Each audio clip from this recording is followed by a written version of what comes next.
좋으신 하나님 아버지 감사합니다. 복되고 아름다운 토요일 새벽 생명으로 하루를 맞고 주께 예배하며 하루를 맞는 은혜의 주심을 감사합니다.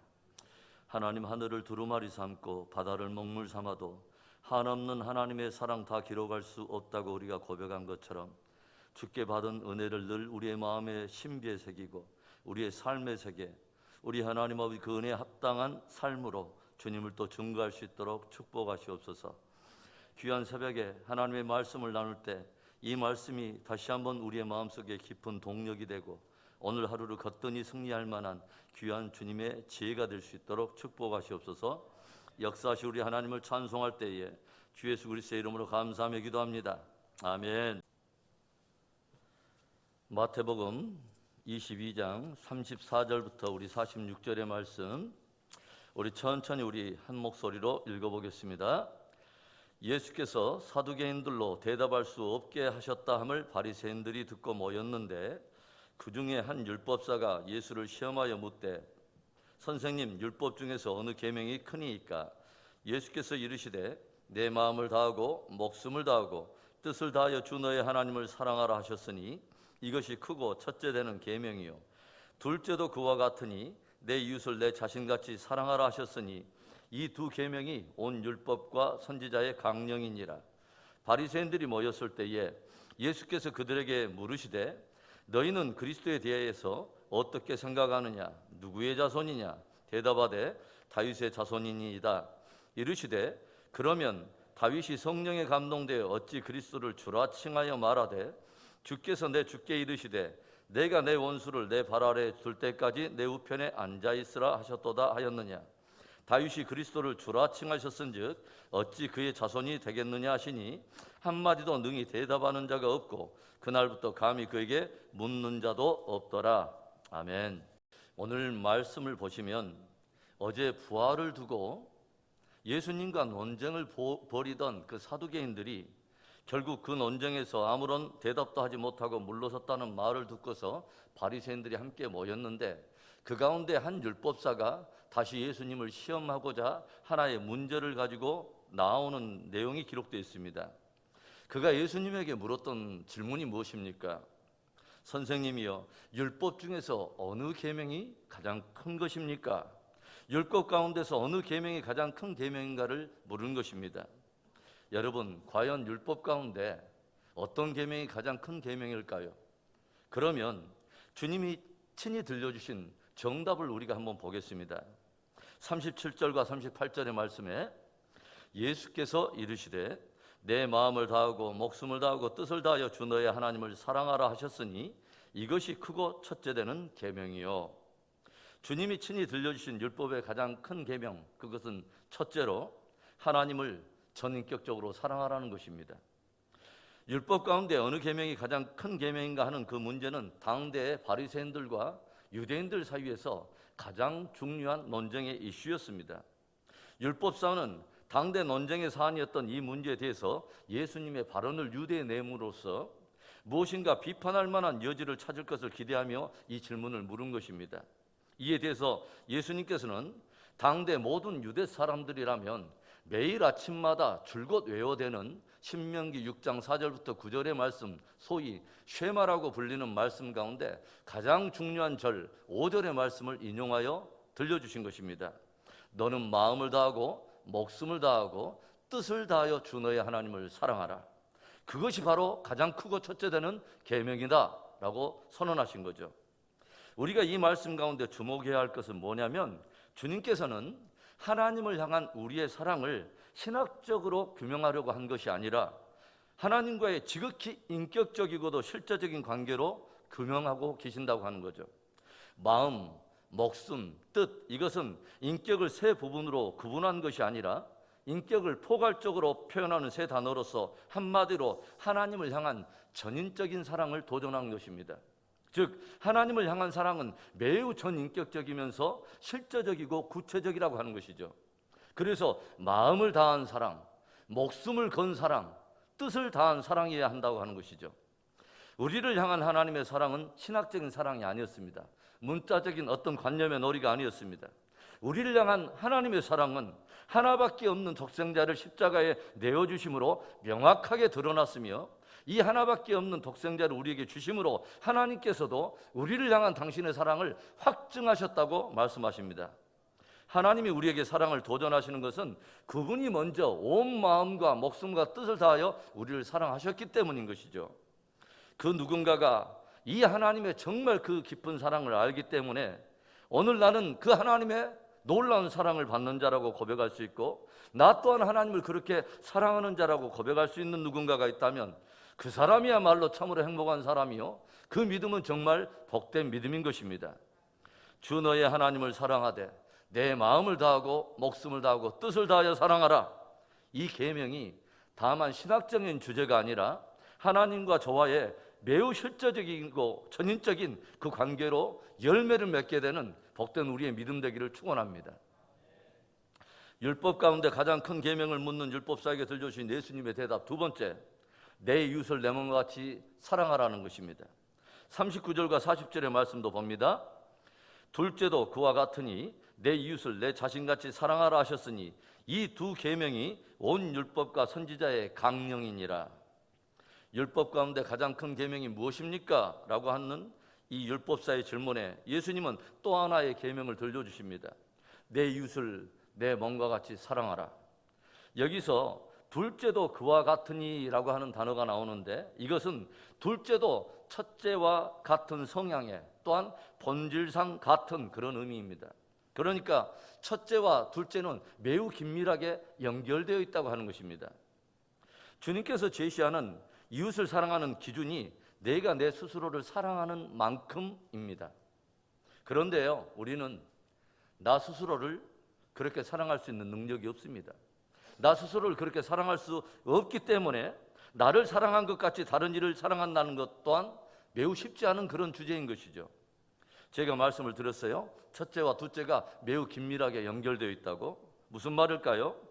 우리는 나 자신을 사랑할 수 없는데 독생자를 주시기까지 나를 사랑하시는 그 하나님의 사랑을 실제로 내가 받아들임으로 내가 그분의 놀라운 사랑을 받고 있는 그 존재인 것을 정말 깨닫기 시작하면 나 자신을 사랑할 수 있게 됩니다.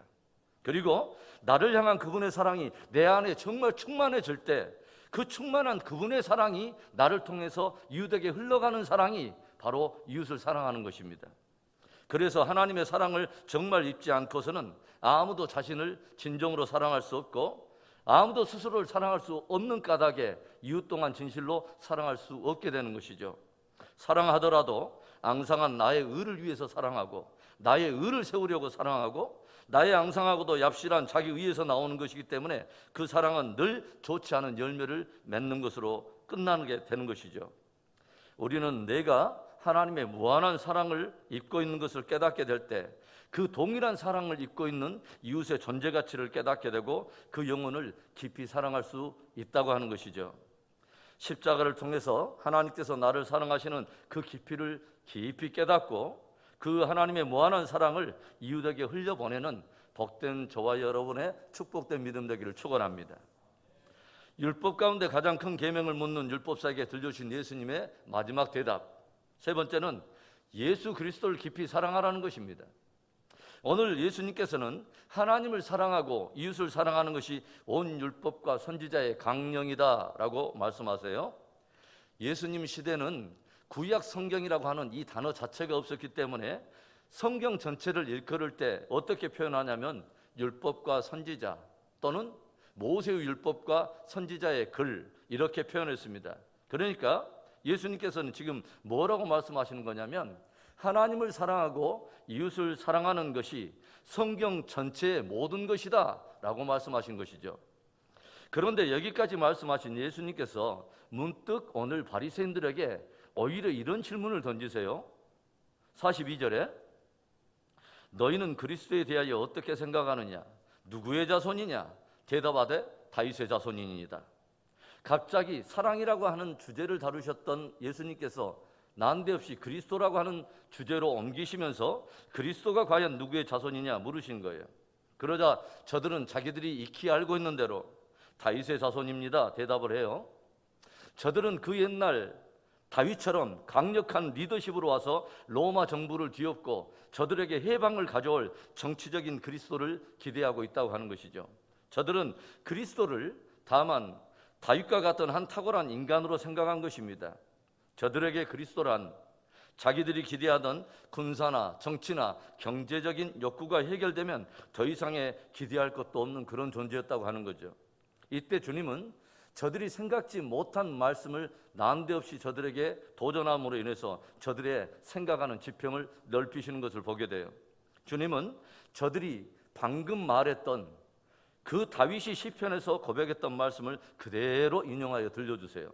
43절부터 45절의 말씀, 이르시되 그러면 다윗이 성령에 감동되어 어찌 그리스도를 주라 칭하여 말하되 주께서 내 주께 이르시되 내가 내 원수를 내 발 아래에 둘 때까지 내 우편에 앉아 있으라 하셨도다 하였느냐.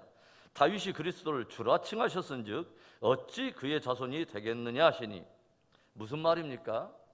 다윗이 성령의 이끌림을 받아서 그리스도를 주라고 고백했다고 하는 것이죠. 그리고 주께서 내 주께 이런 말씀을 들었다는 거예요. 여기서 먼저 나온 주는 하나님을 의미하고 있고 뒤에 나오는 주는 그리스도를 말하는 것이죠. 그러니까 하나님께서 내 주 대신 그리스도를 향하여 이렇게 말씀하시더라고 하는 거죠. 뭐라고요? 내가 너의 원수를 내 발 아래에 둘 때까지 내 우편에 앉아 있으라, 그렇게 말씀하셨다는 거예요. 그렇다면 하나님의 우편에 앉아 계시는 바로 그분이 그리스도고 다윗이 그분을 향해서 주님이라고 고백했다면 어떻게 그리스도가 다윗의 자손이 될 수 있겠느냐라고 주님이 반문하신 것입니다. 여러분, 지금 예수님이 이 주제를 다른 사람들에게 새롭게 떠올리시는 그분의 깊은 의도가 무엇일까요? 혈통적으로는 다윗의 후손으로 왔으나 다윗이 구주라고 고백하고 있는 하나님의 아들 그리스도가 바로 너희 앞에 있다고 하는 것입니다. 그래서 하나님을 전인적으로 사랑하라고 하는 그 말은 곧 하나님의 아들인 나 예수 그리스도를 사랑하라고 하는 그 말과 깊이 연결되어 있다고 하는 거죠. 다시 말하면 예수님을 사랑하지 않고서는 하나님을 사랑할 수 없고 그분을 진정으로 사랑하지 않고서는 이웃 또한 사랑할 수 없다고 주님은 말씀하시는 것입니다. 아들을 사랑하지 않고서는 아버지를 사랑할 수 없습니다. 왜냐하면 아버지와 아들은 하나이기 때문에 그렇습니다. 예수님을 깊이 사랑하는 복된 저와 여러분의 신앙 되기를 축원합니다. 예수 그리스도의 십자가를 통한 크신 하나님의 사랑이 우리에게 실제가 되었기에 이제는 나 자신을 사랑하고 그와 같이 이웃을 사랑하는 그 사랑도 실제가 되는 그 축복된 살아있는 믿음 되기를 주의 이름으로 축원합니다. 좋으신 하나님 아버지, 감사합니다. 복되고 아름다운 말씀으로 우리에게 또 도전해 주시고 하나님 온 성경이 증거하고 있는 사랑의 메시지를 다시 한번 우리에게 새길 수 있도록 축복하심을 감사합니다. 오 하나님, 이 사랑이라고 하는 주제가 하나님 아버지 다만 신학적으로 또 하나님 아버지 우리의 생각의 관념의 놀이가 아닌 하나님 아버지 주님이 아버지 말씀하시는 것처럼 마음이 실려지고 목숨을 하나님 걸고 뜻을 다하는 살아있는 귀한 사랑이 될 수 있도록 주님이 우리를 붙들어 주시고 귀한 복음을 더욱더 깊이 하나님 아버지 깨닫게 하여 주시고 그 주님을 더욱더 하나님 아버지 좀 맛보며 누리는 복된 살아있는 관계로 우리를 이끌어 주시옵소서. 귀한 아버지 새벽에 귀한 성도들이 나와서 주께 올려드리는 귀한 기도를 주님이 흠양해 주시고 하나님 놀라운 주님의 수준의 영광과 능력을 경험하는 복된 하루 되도록 축복해 주옵소서. 역사하시 우리 하나님을 찬송할 때에 주 예수 그리스도의 이름으로 감사하며 기도합니다. 아멘. 하늘에 계신 우리 아버지여, 이름이 거룩히 여김을 받으시오며 나라의 임하옵시며 뜻이 하늘에서 이루어진 것 같이 땅에서도 이루어지이다. 오늘날 우리에게 일용할 양식을 주시옵고 우리가 우리에게 죄 지은 자를 사하여 준 것 같이 우리 죄를 사하여 주시옵고 우리를 시험에 들게 하지 마시옵고 다만 악에서 구하옵소서. 대개 나라와 권세와 영광이 아버지께 영원히 있사옵나이다. 아멘.